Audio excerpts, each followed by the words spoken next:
Hey guys, welcome back to your daily dose of the vicious washing machine woman.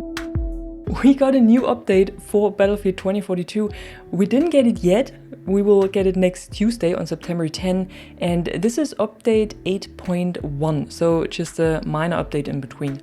I have the patch notes right here, so we can go through the most important things, but if you want to read through the full notes yourself, you can find a link to them in description below as usual. So the update will come with a few changes, of course, otherwise it wouldn't be an update. And alongside of this, we will finally see the first Vault vehicle coming to the game, which is the UH-60 helicopter. This one should be well known from Battlefield 3 and Bad Company 2, and it is already part of the Portal arsenal, but now it's also coming over to the main game.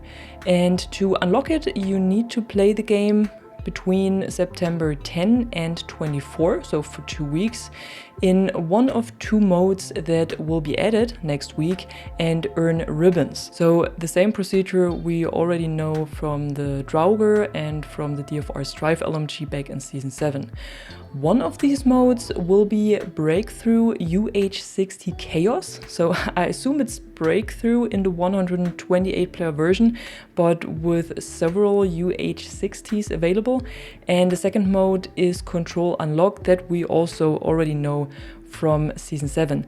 And this is basically the normal control mode, but all gear, specialists, vehicles and weapons that are available in the game are unlocked for everyone, which means if you just started playing and you have several things still locked, you will have access to everything the game has to offer in this mode, and you can try it out and you can play with it and you can basically unlock everything while you play with it. And that also applies to the UH-60. So basically, like with the Draugr, everyone played it while unlocking it.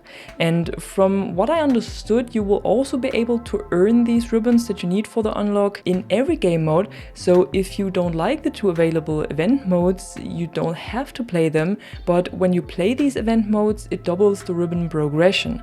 So you need to play just half the time that you would need in another mode. And when you miss out on this event completely because you are on vacation or something else is more important than Battlefield 2042, and I could not imagine what this could be. If you miss out on this, you will of course still be able to unlock the UH-60, but then you have to complete assignments. I don't know, kills with a specific vehicle or spottings or whatever. I don't know what all these assignments are. However, the UH-60 will not exactly come over the way it is in Battlefield 3 and Bad Company. It will undergo a few tweaks to fit within the already existing arsenal of 2042, and this means that the heli will receive a new repair system that is similar to the one, or basically the one we have on other helis as well, and it will get the cyber warfare protection system. So when you have a hacking attempt from RAW, you can try to avoid this. And there will also be improvements made to the camera of the UH-60 and also to its flying characteristics. The rest of the vehicle,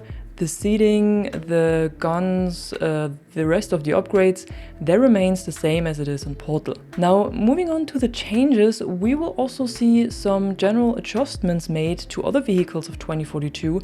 For example, the Wildcat will receive the active protection system as well, and this comes as a result of the changes that were made to Iris Shootdown Sentinel in one of the last updates, because this doesn't intercept anti-vehicle weapons anymore, which was a kind of a standard playstyle to place these APS next to vehicle, and then they basically couldn't be destroyed because the APS intercepted everything. But now that this is not possible anymore, they also added the active protection system upgrade to the Wildcat so they can temporarily block incoming rockets.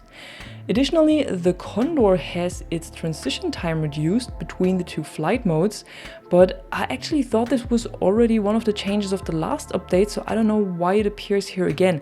Maybe it's a mistake, or maybe they made another little tweak here. I don't know exactly. However, what is definitely changed is that the Condor and the Super Hind are entirely removed from breakthrough matches. But before you start cheering and being overly happy about these vehicles, transport vehicles, with that massive firepower, being removed from the mode, they are instead replaced with the new UH-60. So there will still be a transport vehicle available in Breakthrough, but it's not the Condor and the Super Hind anymore. Instead, it's the UH-60. If this will bring any change to the mode and how these vehicles behave, I don't know, we will see. Besides this, there were some smaller bug fixes made, mainly to the Portal editor, so nothing really worth going over here. But like I already said, if you want to read through all of the changes, you can find a link to the full patch notes in the description below. I know it's not exactly new content and it will for sure not bring too many players back to the game that have already dropped it after Season 7 or probably before already. Even I didn't play it in more than a month now, and even though we got some unlockable cosmetics every week, but that's just not motivation enough for me to keep playing, especially since I basically played non-stop for more than 2 years.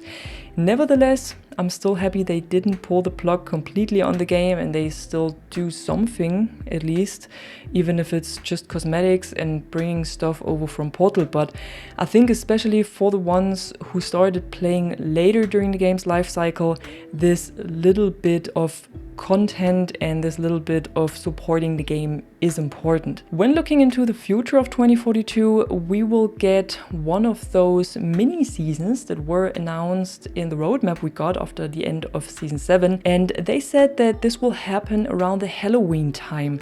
So probably end of October, which would be around 6 weeks from now, maybe 4 weeks already. I don't know how exactly they will time it. So let's see when it will come and what to expect from this. We know they will bring new modes to the game with this and also a mini battle pass. But I don't think we will get much more than recycled patterns and designs similar to the pass we had in Season 7, only for other weapons and specialists and vehicles.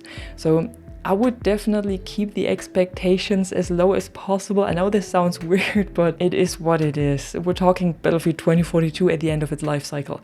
So keep your expectations low. We will get a little something, but probably not too much. I don't think there are too many people working on this game still. I think most of them moved on to the new title. For good, hopefully. But who knows, maybe DICE surprises us with a new weapon, or at least bring over some more Portal weapons. But getting new maps, even if it would be like remastered maps from old titles, I think this is more wishful thinking than anything else.